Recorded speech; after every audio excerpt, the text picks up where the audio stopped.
first sponsor tonight is Marc Berlin on the anniversary of the 4th yahrtzeit of his mother, Mrs. Judith Berlin, Yehudit Bas YItzchak. This is the 4th yahrtzeit. Mrs. Berlin grew up in Washington Heights and then moved to North Woodmere and was married to Marc's father for 57 years. She also worked with her husband in his dental practice for over 25 years. Although she suffered from a dreadful illness at the end of her life, she fought it with courage and dignity and always was concerned and loved her family, friends, and members of her synagogue before she focused on herself. As a matter of fact, Rabbi Rudansky, the last shul that they belonged to in Mamaroneck, would always greet her before he would greet her husband. Marc will always be grateful to his mother for looking after him over all these years. May her neshama have an aliyah. Amen. Amen. Our next sponsor is Naomi and David Kaszovitz on their son Eitan's engagement to Rebecca Lipsky. Rebecca is from West Hempstead. She's a PsyD graduate in a PsyD graduate program, and she was set up by David's niece. May this young couple build a beautiful bayit memon. No, she wasn't set up by my niece. That was Josh. Mazel tov. That's my mistake. Wrong kid. Well, that's a problem when you have so many kids engaged at the same time, I guess. Well, it's a bracha to have the kids get engaged. Eitan and Rebecca was set up by Mordechai Abitan and Mrs. Mordechai Abitan. Dina. Oh, that's my fault. Okay, next. Can I move on now? Yes, please do.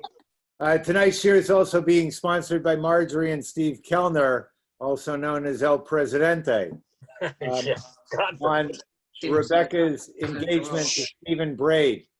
Steven is from Manhattan. He works in financial technology. May the Kellners see much nachas from Rebecca and Steven and from all their children. Amen. Mazel tov. We are thrilled tonight to have Rabbi Stephen Weil, who will be speaking to us tonight.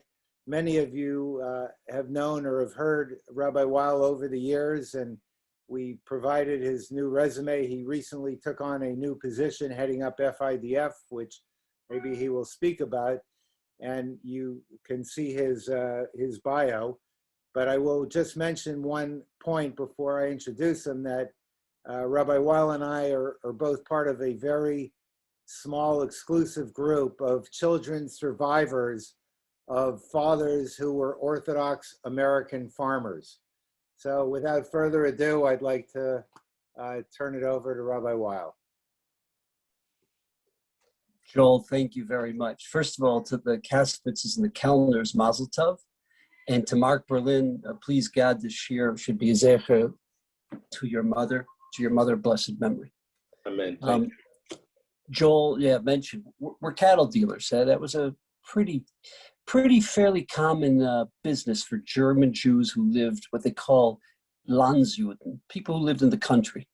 And our family were in the cattle business for about 300 years, the same town in what's known as Unterfranken, Lower Franconia, not far from Würzburg. We happen to be one of the lucky ones who made it out. I'm a first-generation American. And thank God I had the chance to grow up on a cattle farm. We buy and sell livestock, milk dairy cows, have crops. And Joel's family did the same thing in Massachusetts. There's one family left in the whole industry. All the other German Jews basically did one of two things. We either assimilated because we were in farm country and there weren't too many Jewish girls to date, or we moved to the cities. There's one family left. Their name is Gutman. They live in Baltimore, but their farms are in Pennsylvania. So we call them the last of the Mohicans. Tonight, if those who have the Haggada with them, if you don't, please feel free to get a Haggada. We're going to ask a simple question that we'll save till the end to answer. And that is the following. Pretend you've never been to a Seder before, okay? Tabula rasa. If I asked you a simple question, what would you take as your text of the Haggada? What would you use to tell the story to your kids, your grandkids, your peers?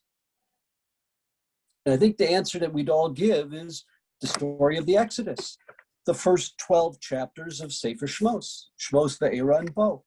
It talks about Shibud Mitzrayim. It talks about the fugitive coming back from Saudi Arabia after all those years. And it talks about the process of the redemption, of the liberation.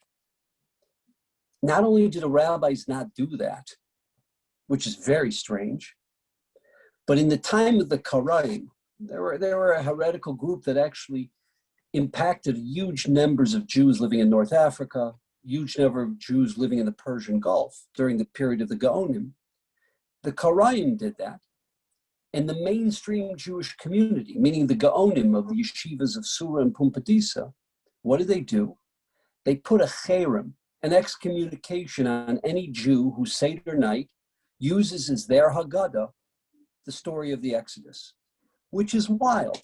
The Karaites, the Karaim, they did many things. They'd sit in the dark on Shabbos. Now, that's why we eat cholent or couscous. There were many things the Karaites did, but they were never excommunicated for them. But for this one, that they get excommunicated.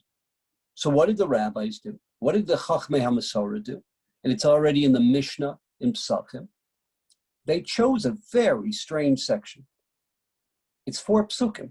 It's not that long, but it's the story of the Jewish farmer. The Jewish farmer doing what? Bringing his bikurim, the family bringing their bikurim, the first fruits, to the Beis HaMikdash. So not only do they bring the bikurim and give them to the Kohen, there's a second obligation. It's called Kriyas HaBikurim. They make a declaration. Like we say Kriya Shema, it's a philosophical declaration. And that's what we quote Seder night. So the question I want you to think about that we'll come back to at the very end is, to borrow a term from Shakespeare, from Hamlet, what was the method to their madness? What in the world were they doing, taking the story of a Jewish farmer and making that the text of the Haggadah? That's the question. Let's analyze it, because we called tonight's topic the Haggadah, an anatomy of the world's first BDS movement. And we'll see what we're referring to with that title. So everyone has, if you have your Haggadah, it's the part that says Tzei Mad. After V'hisha Amda, Tzei Mad. And now why are we choosing this part of the Haggadah to study? Because this is the meat and potatoes of the Haggadah. This is the most essential part of the Haggadah. So it says, we're going to do an analysis tonight. And that, by the way, the Mishnah says, V'hu sheyidrosh me'arami ovid avi. The Rambam quotes that. There's an obligation to analyze these 4 psukim. If we were just reading it, the Haggadah goes very quick. You get to the meal really quick. But this requires an analysis. So Tzei Lamad, let's go and learn this. Ma bikesh lavan ha'arami lasos liYaakov Avinu. Before we ever get to Mitzrayim, and I just want to define that term. We always translate the word Mitzrayim as Egypt. That's a false translation. Egypt, as you and I know it, is a third world nation that lived for 4 decades off of Soviet foreign aid. You've got probably 30% of that population under the poverty level. The last 4 decades, since the accords with Menachem Begin and Anwar Sadat, they've lived off of American foreign aid. That's what Egypt is. That's not Mitzrayim. Mitzrayim was the northern third of the African continent. You're talking about almost all of the Nile River basin. You're talking about today's Egypt, Sudan, Libya. You're talking of all of what we would call today's modern Arabic Africa, all the way to the border of Kush, which is Black Africa. Kush is Eritrea, Kenya, Uganda.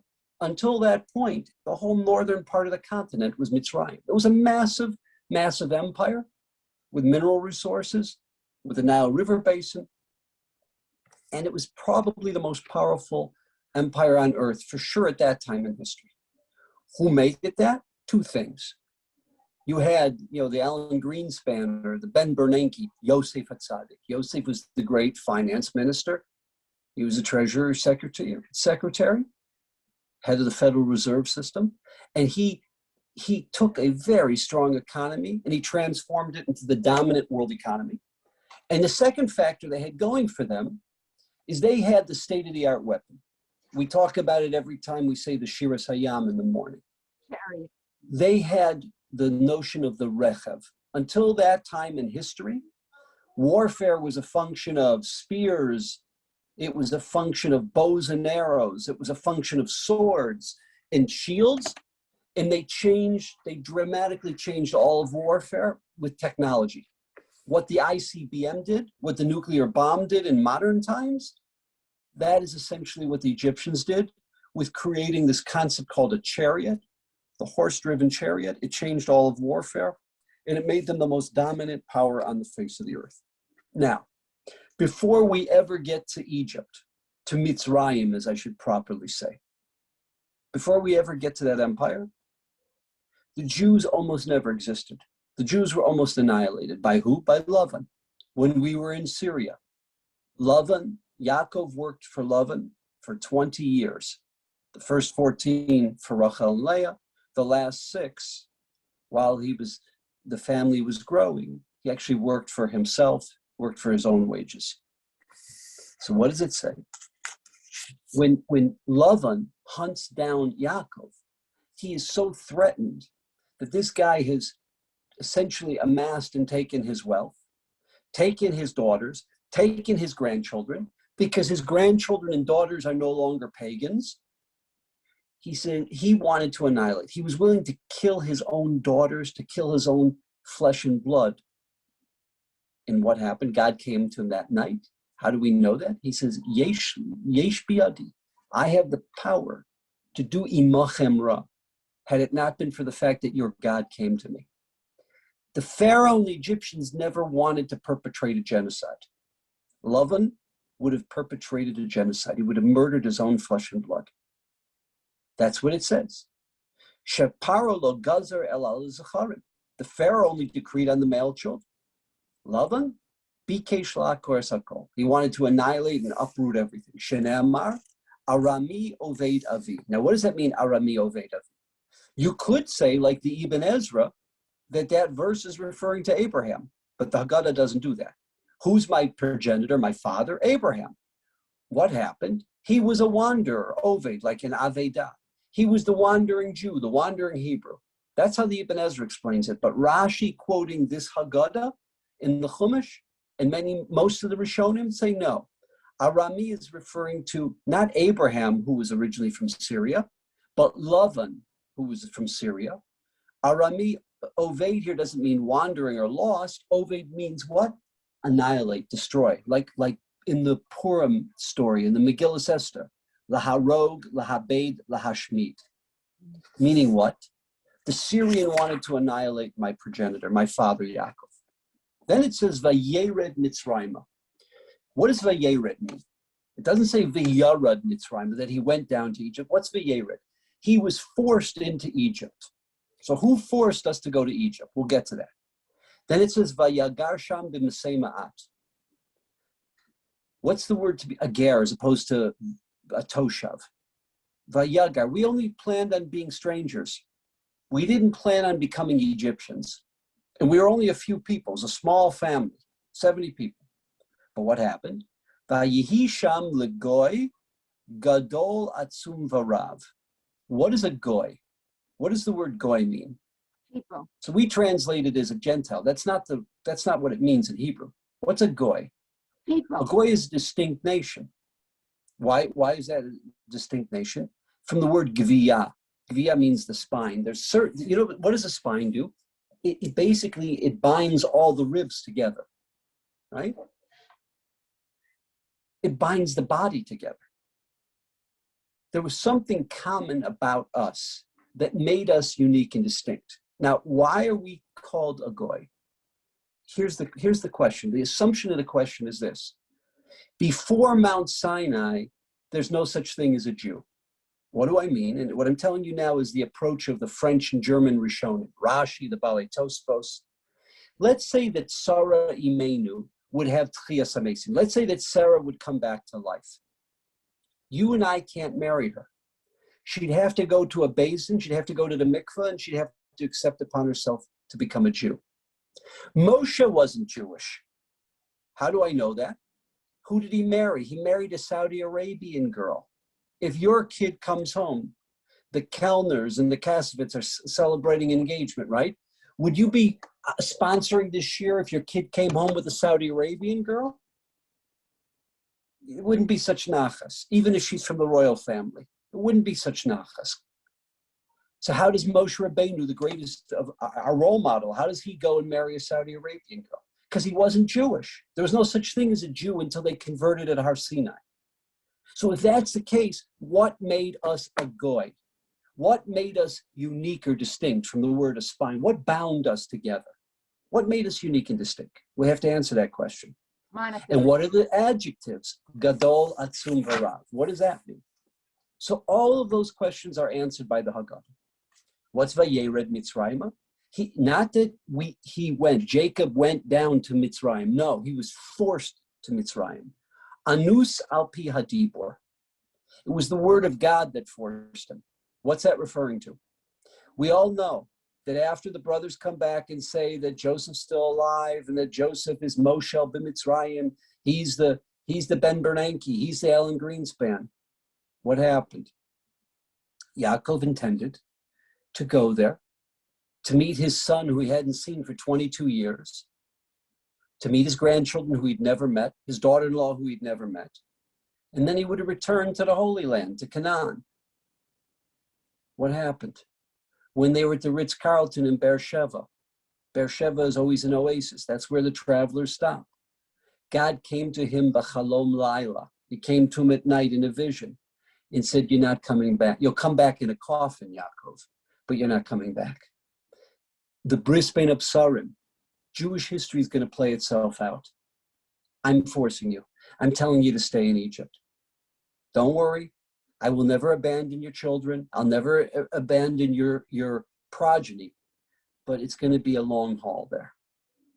So God forced him into Mitzrayim. Keep reading. The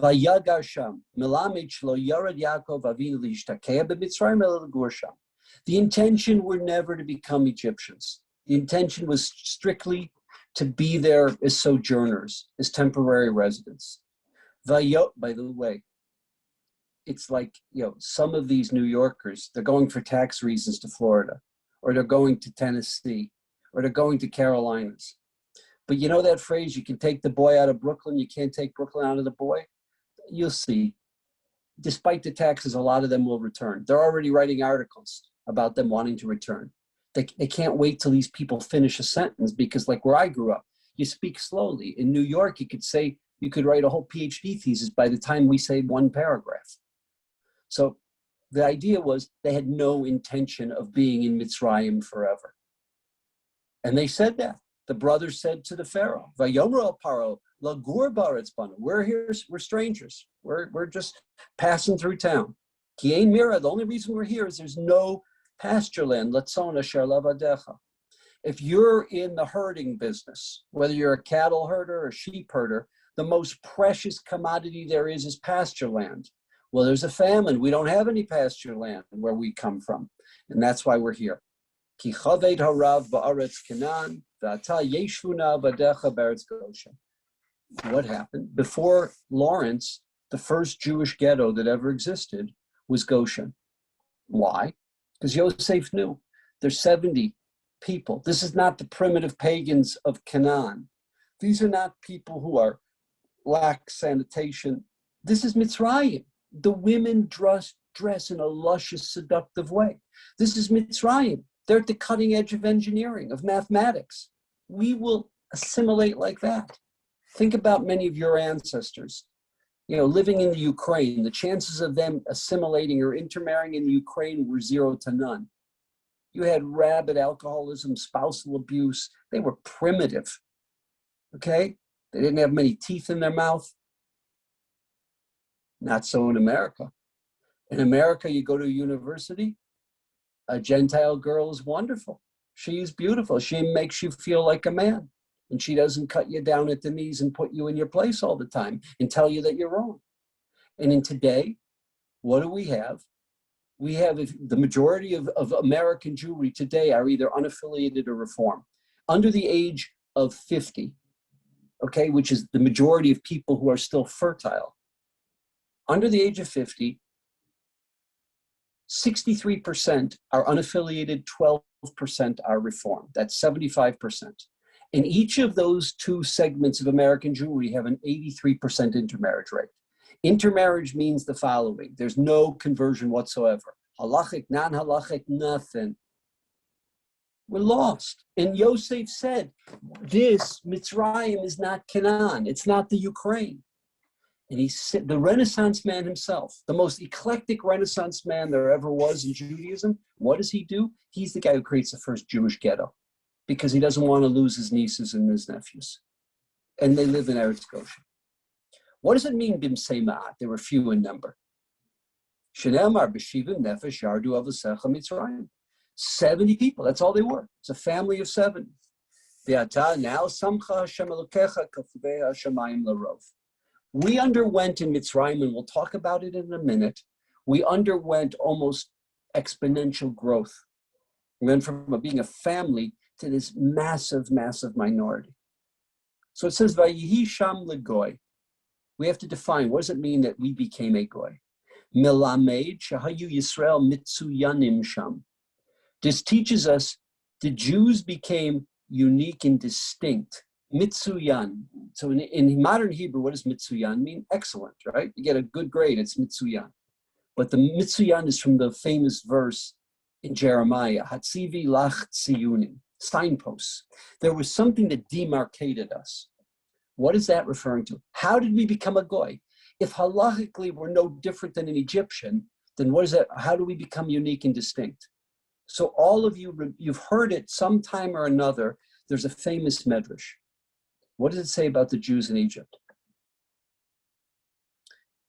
They didn't change their names. They kept the Hebrew names. The Rav Moshe writes that today you can be Peter or Steve or Ron or Tim or Joel. You can have a secular name because what defines you is your halachic lifestyle. They kept Hebrew names. That's what kept them distinct. They did shaloshinu es lishonam. They spoke a different language. Think about the Jews living in Borough Park or Williamsburg. One of the things that makes you unique or keeps you together is the fact that they speak Yiddish. Okay? What about the Jews in the Ottoman Empire? They still spoke Ladino. That made them unique and distinct. What else? Their sexual mores. They somehow were able to keep themselves. They may have become primitive in other ways and assimilated in other ways, but not when it came to the immorality of the Egyptians. And that kept them unique and distinct because now you don't have the concept of, you don't even know who your child is. Am I the father of the child? Some other man the father of the child? That whole problem of genealogy, they kept to the sexual mores. And that's what made them unique and distinct. What does it mean that they were a goy which was gadol atzum? So that we're familiar with. What does it say? Kemashen Emar, uvnei Yisrael paru vayishritzu vayirbu vayatzmu bimod maod vatimaleha aretz osam. The Jewish people, 6 different terms for how we multiplied. You don't get more verbose than this in the whole Torah. So right away, the red lights go off. And what did the rabbis say? Why are you describing it 6 different ways? One of the miracles here is, think about antiquities. You had a very high percentage in antiquities of child death, of infant mortality. These women had multiple children. The example here is sextuplets. They had multiple fetuses, and they were all viable. That's how we underwent this massive, massive growth spurt. Now you can imagine this was very threatening. We're no longer a family. Now we're all over the place. Wherever you turn, there's Jews. Vatimaleha aretz osam. That's very threatening because these people dress differently. These people look differently. They have different names. What's the next phrase? Varav, right? Gadol atzum varav. What is varav? You could be very significant quantitatively, but you don't have much of an impact on society. Think about the African American community. Until very recently, where they had a president, until very recently, where they've made some inroads in the Senate, in the House, in other areas, they had a very significant geometric growth for a long period of American history relative to the white population. What did the KKK want to do? They wanted to sterilize the blacks because they said they're going to turn this white country into a black country. So the threat was on a quantitative level. With the Jews, it was twofold. It was a quantitative threat and a qualitative threat. The Jews have taken over Hollywood. The Jews have taken over the financial industry in Wall Street. The Jews have taken over the media. The Jews have taken over the White House. They've taken over the Senate. They've taken over the State Department. They've taken over this. They've taken over our jobs. The Jews control medicine. They control law, right? You all know the tropes that you've heard. That's the idea. Read this inside.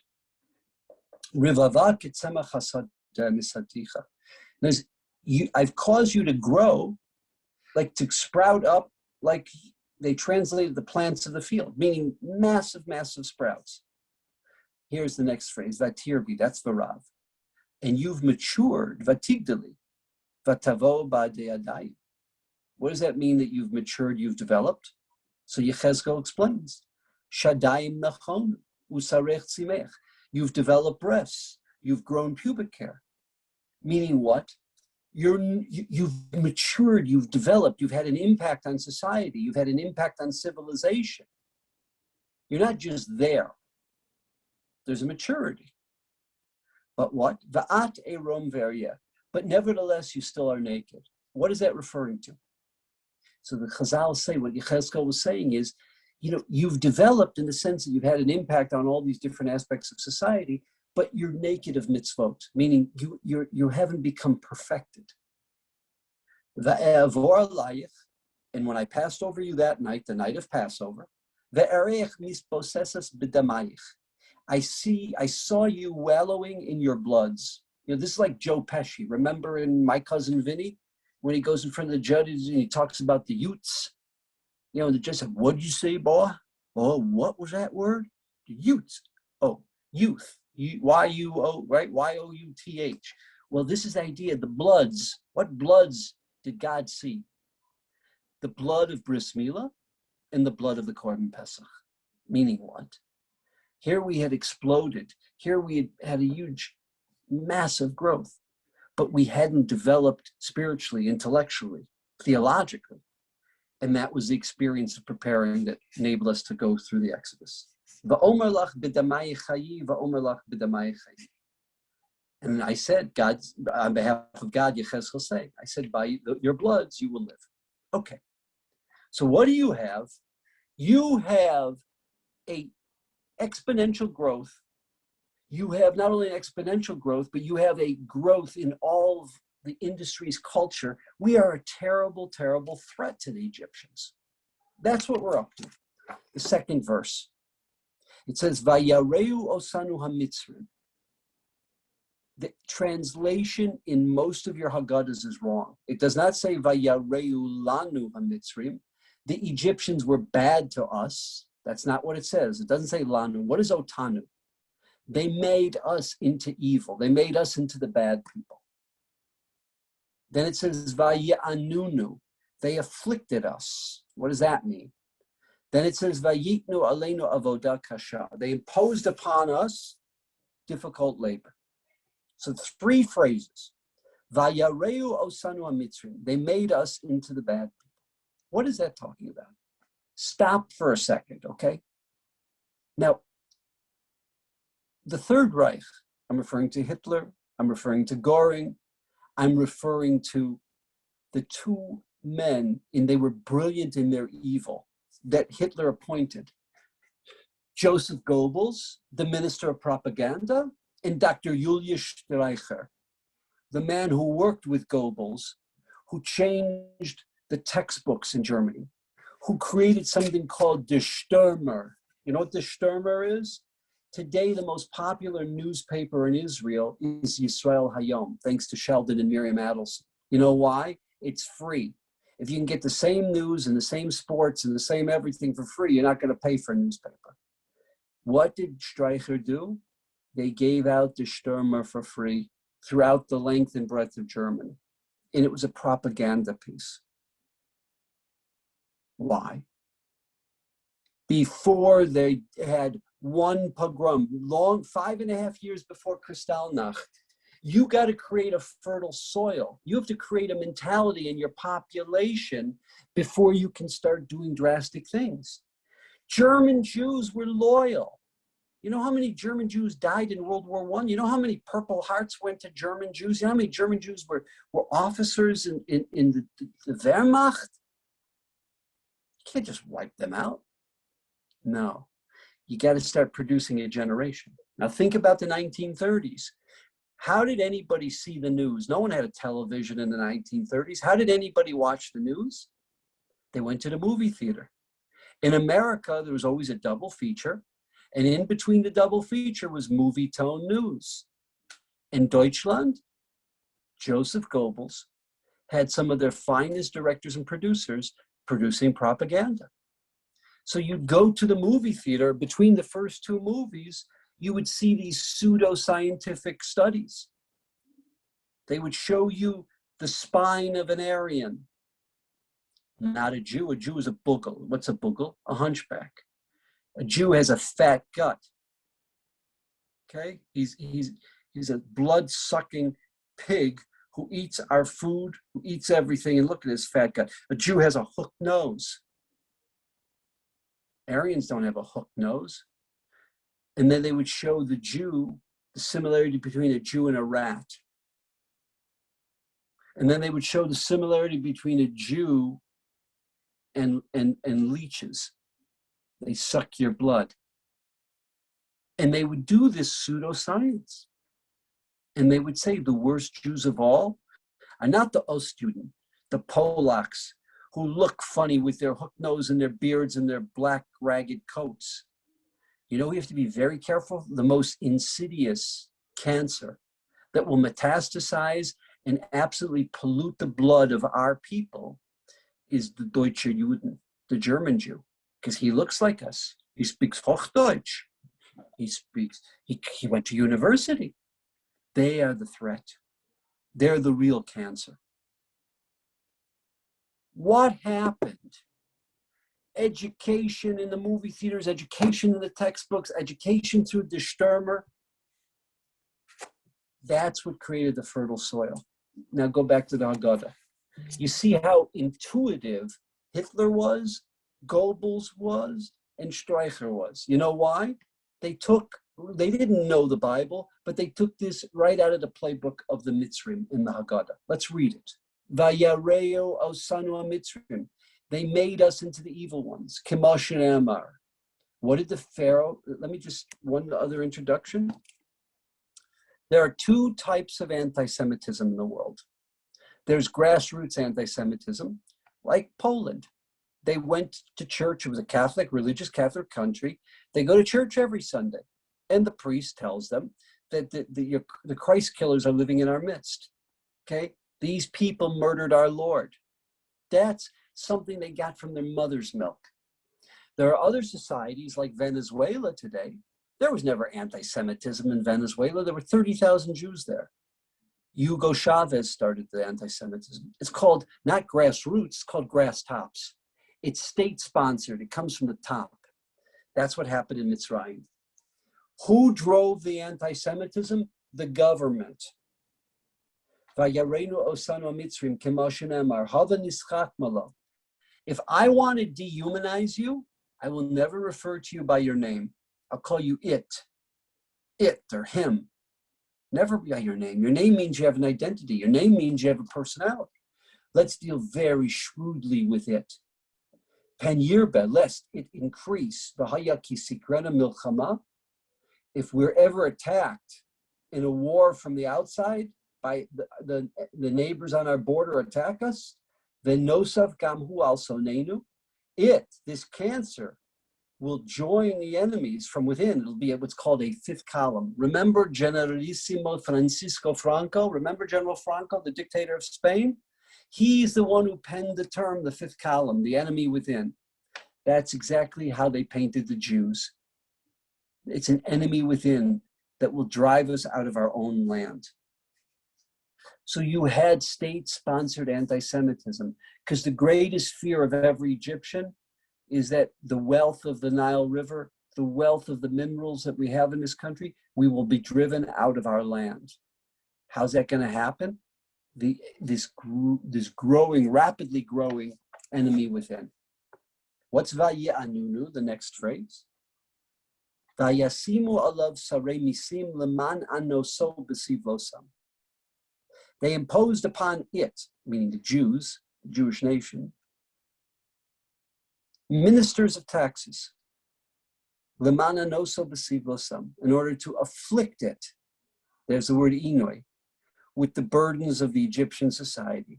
What are some of the public works that the Jews performed? Vayivan are miskenos the Pharaoh. They built Kansas City.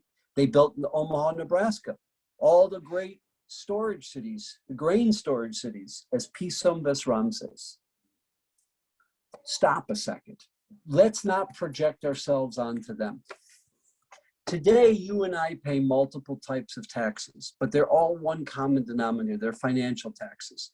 We pay capital gains, we pay real estate, we pay income tax, we pay inheritance tax. They're all financial taxes. Not so in antiquities. In antiquities, you had labor tax. You know what happened? It's like the miluim. 2-3 weeks a year, you leave your wife and your children and you go the highway. 2-3 weeks a year, you leave your wife and your children, you build a dam, you build a sewage system. Labor tax. You know what they said? Whoa, whoa, whoa. Hey, look at these people. They came here.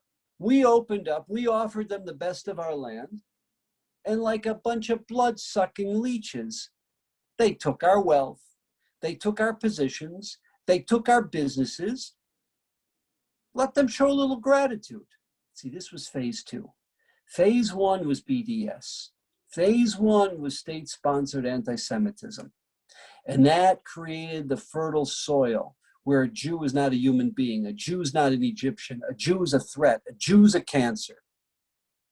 Phase 2, you know what phase 2 is? We create a dichotomy. Egyptians, and who's going to fight that one, huh? Where's the ACLU to fight that one? No Egyptian wants, it's hot in Egypt. Any of you have been there? It's 110 degrees part of the year. You think any man wants to go out and build highways or build silos or build grain houses? No.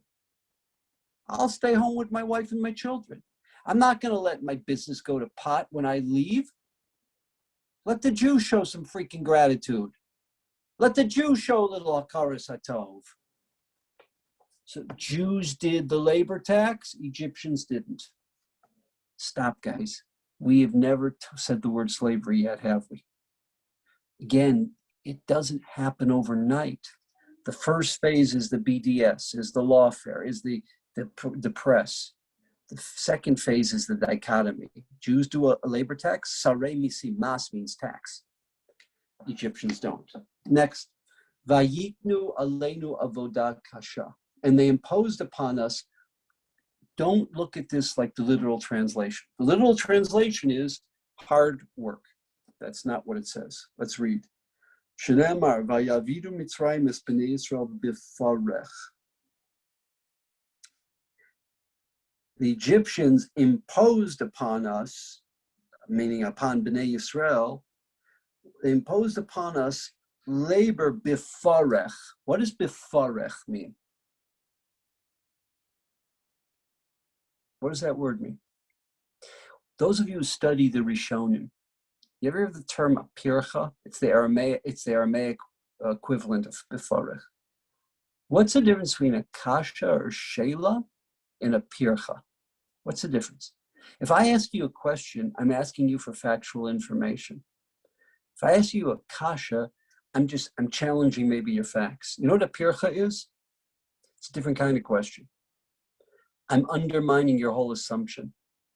You assumed that this is the approach to take in business. You assumed that this is the approach to vote for in an election based upon certain assumptions. A pircha means I undermine your whole assumption. You know what the Egyptians did? And I'm going to quote a medrash that reflects on this phrase. The Egyptians did not enslave us strictly for an economic purpose. Oh, this will improve our economy. If we could have slave labor, then the economy would run in a much better way. That's not what they did. The goal was to break the Jews. You know what the medrash says? They would have women who at that time probably weighed 85 to 95 pounds. They had women doing back-breaking work, not very productive. And they had men working as seamstresses. In antiquities, you didn't have Sicilian tailors. You know, I have a tailor, fantastic tailor, Italian guy from Positano. You know Positano on the Amalfi Coast? This guy, he's got fine motor coordination. I mean, he's a wizard with his hands. Because what happens? We're Jews. So Nebuch, we buy the most gorgeous Italian suits, hand-stitched, and then we butcher them when go to the shop. Every one of those Italian suits has, whether it's Brioni, whether it's Canali, whether it's Isaiah, whether it's Ketone, every one of them is laced in the collar with shotneys, and then the Brionis have in the waistband the shotneys. So you're not going to have somebody go to a sewing machine and stitch it up. It was hand stitched. And this guy looks at us like we're mad. He looks at us like we're absolutely mad. But this guy has to hand stitch the collar so that it's, once again, it functions like a ketone or it functions like an Isaiah. That's today. That's an art. He's an uman. Not in antiquities. In antiquities, women sewed, the men didn't sew. So you know what happened? The men are sitting there who have very poor fine motor coordination, and they're sticking themselves with needles, cutting their fingers all day, accomplishing nothing in sewing. And the women are accomplishing nothing in the backbreaking work because they're not built for it. What was the point? Vayavidu Mitzrayim es bnei Yisrael bifarech. What does that mean, bifarech? They caused them to do the kind of work that would cause them to question their very existence, to challenge the whole assumptions of self-worth and self-respect. The goal was to break the psyche of the Jews. I knew a man, wonderful man, Morris Flat, was an Amshanover Chassid, a good Polish kid. For his 17th birthday, he got an all expenses paid trip to Auschwitz University via the grace of the SS. He described, he says the first 3 weeks, he says we were building Birkenau. So there was all this stones and rubble, and they had us move it from one end of the camp, massive stones, from one end of the camp to the other. After 3 weeks, the SS said, Wunderbar, Juden. Now take these freaking stones and put them back where you found them. He says at that point, he says close to half of us died. Why? It wasn't the backbreaking work. You had no purpose to exist. You had no reason to exist. Here we did for 3 weeks, and now they're telling us to undo what we did. He says, you give up hope like that. That was the goal of the avoda kasha, not hard work. Work that forces you to question your existence. The third of the 4 verses. Vanitzak el Hashem Elokei Avoseinu. So we cried out to God, the God of our fathers. Okay. Then it says, Vayishba Hashem es koleinu. God heard our voice. The pasuk should end right there. God heard our voice, meaning he heard our cries. Doesn't. Now it says something new. Vayar es anyenu. God saw anyenu. What's that? Ves amalenu. What's that? Ves lachatzeinu. So he heard our voice, but he saw anyenu, amalenu, and lachatzeinu. So what is the Haggada? What do the Midrashim in the Haggada do? Vanitzak el Hashem Elokei Avoseinu. We cried out to God, the God of our fathers, as it says.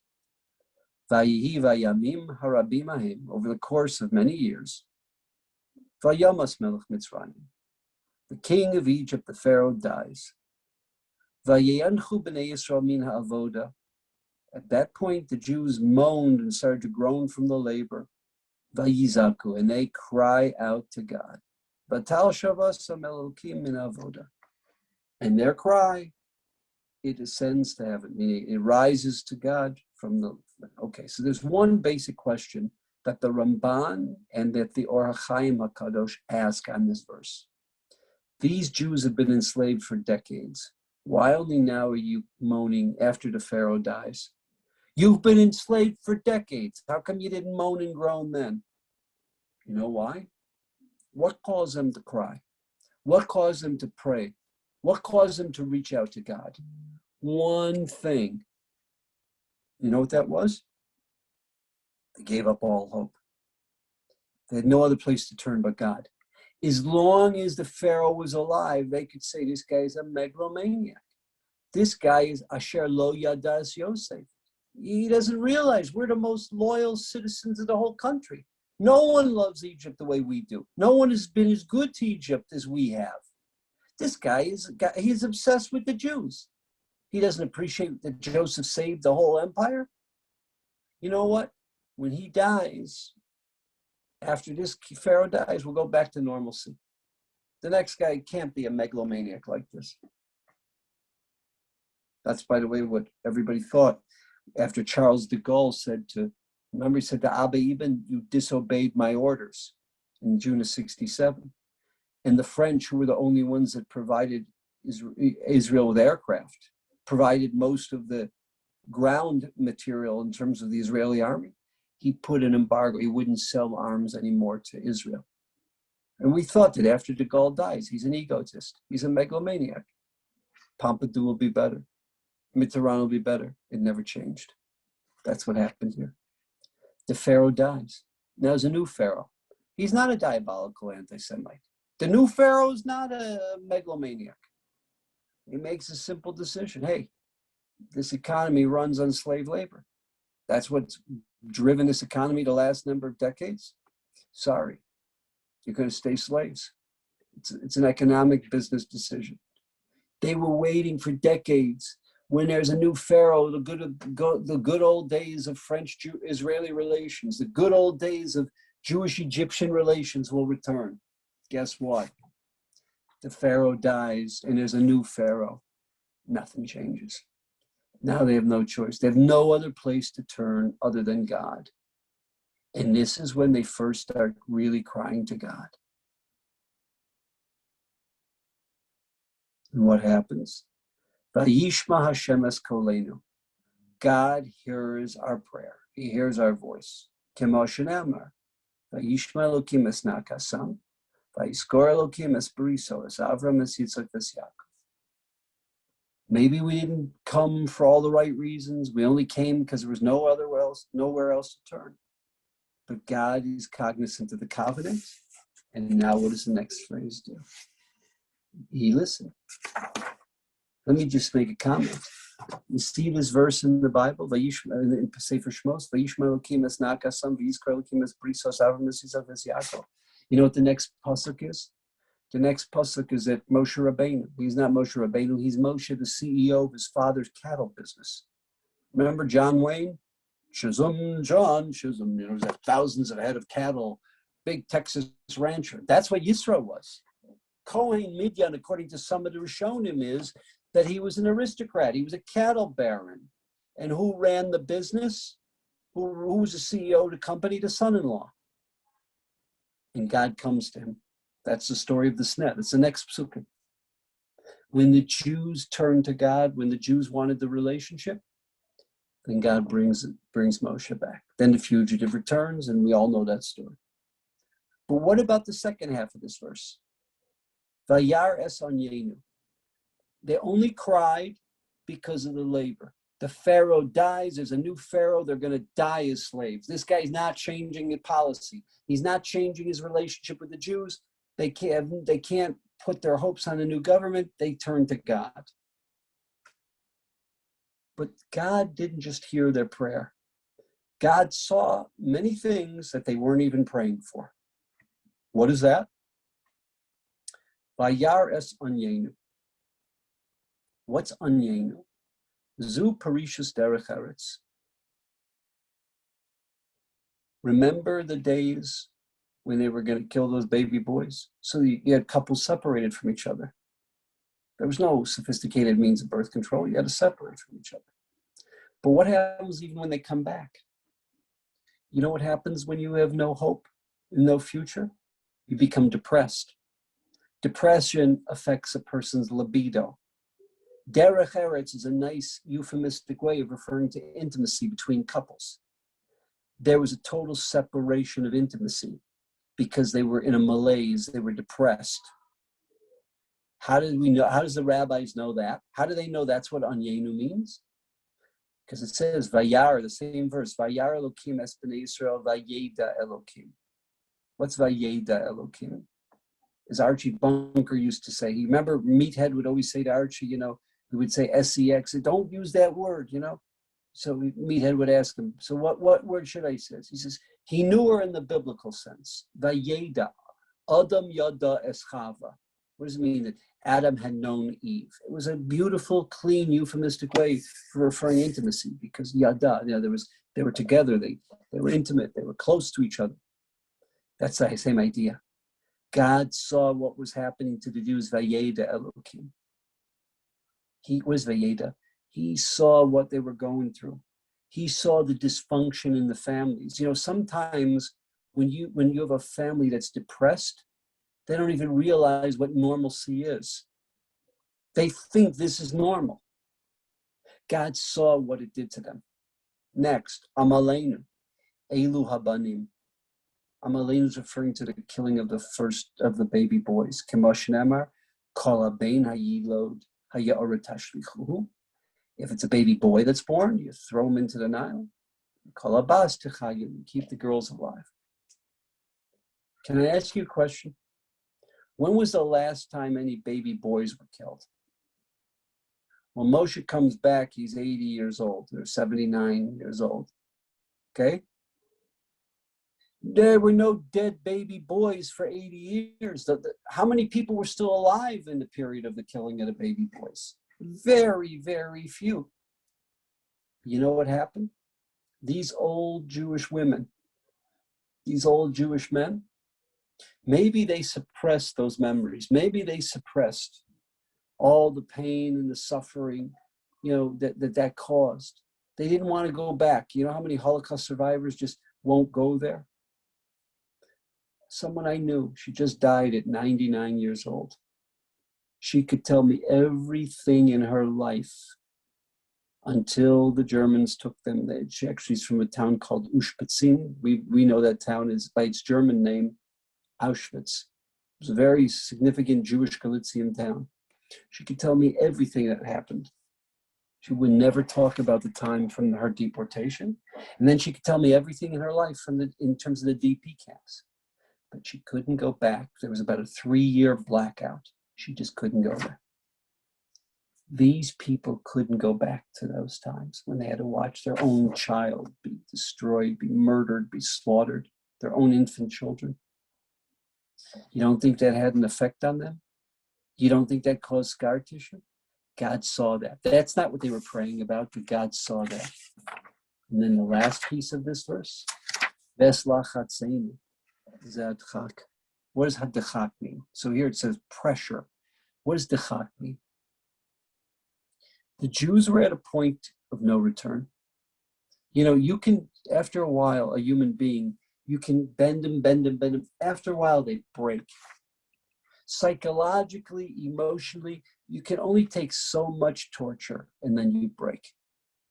That's true of a nation also. A nation can only suffer so much, and they were at the breaking point.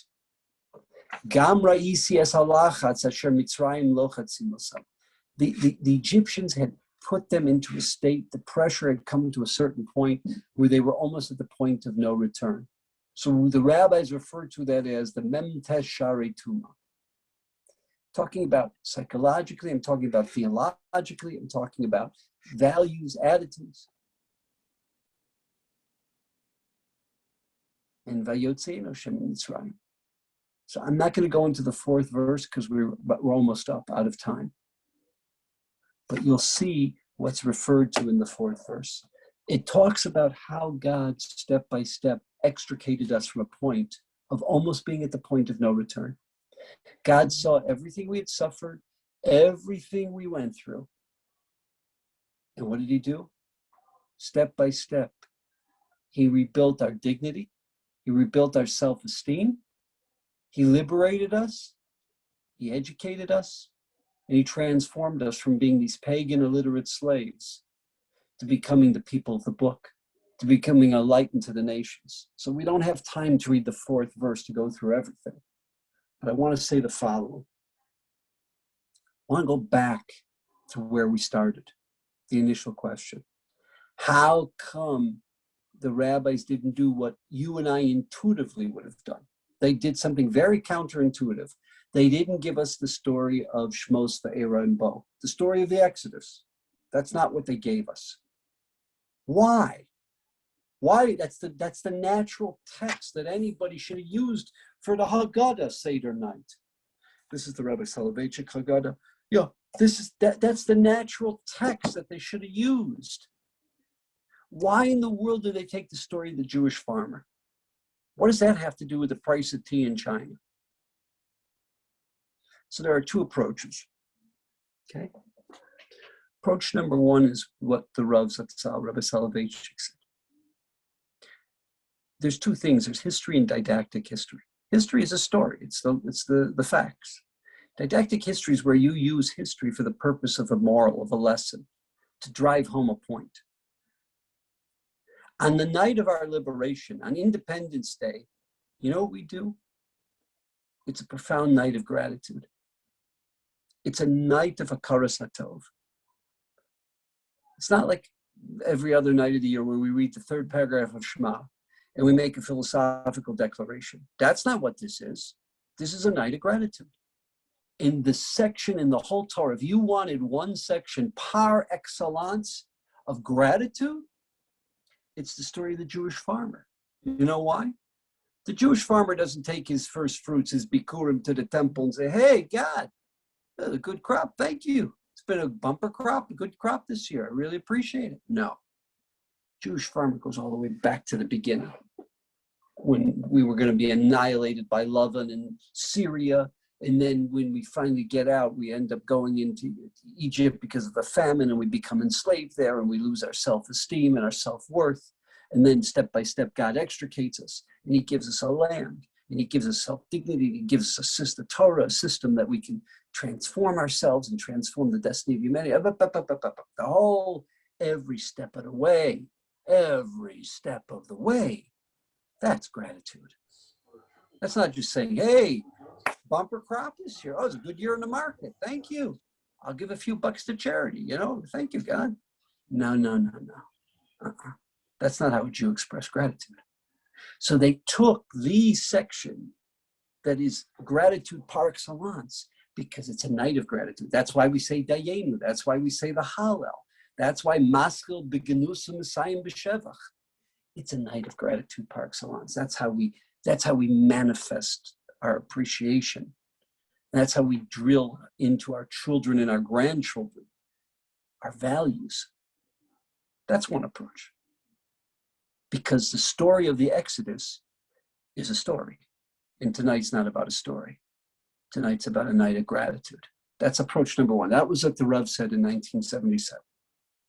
Second approach is someone who grew up not too far from where you live. He was in Far Rockaway, Rabbi Salzucker. He's the Rosh Yeshiva of Ben Porat Yosef. He said the following. You know what the Seder was? By the way, 400-year anniversary, literally from year to year, the exact same day, the 15th of Nisan, when that covenant was made. 30 years later, that covenant was made was the birth of YItzchak Avinu. And then 400 years after his birth was the night of the Exodus. What was the covenant of Jewish history? What we call Bris Bein HaBesarim, the 15th chapter of Bereshis, the Bris Bein HaBesarim. It's the covenant that God makes with Abraham, that there's going to be a certain historical experience that serves almost like a cauldron. It's going to shape and forge a character into his descendants. So they will be a people of empathy, people of sympathy, people of patience, a people that does not cast aspersion on the convert, on the stranger, on someone who's different. That historical experience will shape the Jews forever. You know what? God said they're going to go through it, but God would extricate them from that. The night that we were extricated, the fulfillment of that extrication, I'm using a Hebrew term, kiyum habris, the fulfillment of the covenant, the kiyum habris. Okay? That's why we choose the story of the Jewish farmer bringing his bikurim to the temple. That comes out of Parshas Kisavo, comes out of the end of Deuteronomy, at the end of Devarim. Why? Because what the farmer is saying is, God, you fulfilled your part of the covenant. I stand up. You know, a covenant means it takes two to tango. A covenant is a two-way relationship, a two-way street. You fulfilled your part of the covenant, I fulfill mine. Okay, you brought me into Israel. You gave me real estate. You gave me autonomy. You gave me the ability to earn a living. I, in turn, acknowledge that. I, in turn, take the gifts that you've given me, and I will use them for the benefit of my community, of my people, of humanity. It's called Kiyum Habris. That's exactly what we do on Seder night.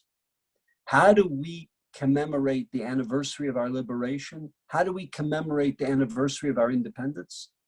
God, you extricated us for a purpose. You shaped us, you forged us, and you extricated us for a purpose. This night, we live up to that. We don't go around with boppers banging each other. This is not about barbecues. This is not about fireworks. That's the way other people celebrate independence. The way we do is we commit ourselves to the covenant. We stand up and we commit ourselves to the covenant. That's why a few paragraphs earlier in the Haggada talks about the famous covenant of Jewish history, the Bris Ben Absarim. And then it gets into this, the Kiyum HaBris, the fulfillment of that covenant. And that's why we read this, because it's not about a story. It's about didactic history, utilizing a text to instill in us a profound sense of gratitude. It's about us standing up to the plate. A bris, it takes two to tango. You fulfilled your part of the covenant.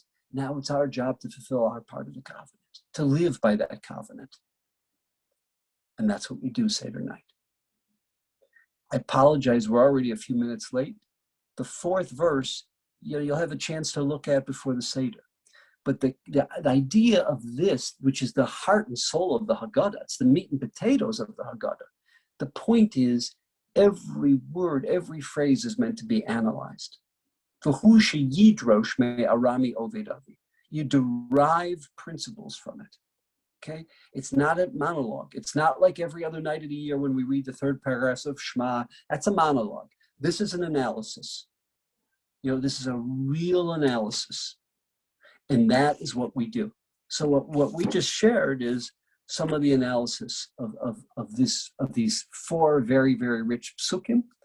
And we gave two approaches as to why the rabbis chose this to be the text of the Haggada. Why is this the meat and potato of the Haggada and not the story of the Exodus from Egypt, which would have been so intuitive? And now you can understand the last point. Why during the Tekufas HaGaonim, this was the one time they excommunicated anyone who did this Karaite practice. All the other Karaite practices, they looked at you as an imbecile. They looked at you as an intellectual pygmy, but they didn't put you in excommunication. You do this Seder night, you don't use this text, because what you've done, you haven't just done something foolish. You've undermined the whole purpose of the Seder. You've undermined the whole purpose of the Haggada. That's why they excommunicated someone who would do the story of the Exodus and not these four verses, the Arami Oved Avi. Joel, I want to thank you for the invitation and the opportunity. And to Mark, may your mother's neshama, she have Aliyah's neshama. To the Kassovitzes and to the Kellners, mazel tov on your smachot. And I'm making the assumption your kids didn't bring home a Saudi Arabian. They brought home a nice Jewish kid. Yeah. I think so. Yeah. Yep. Thank you very much.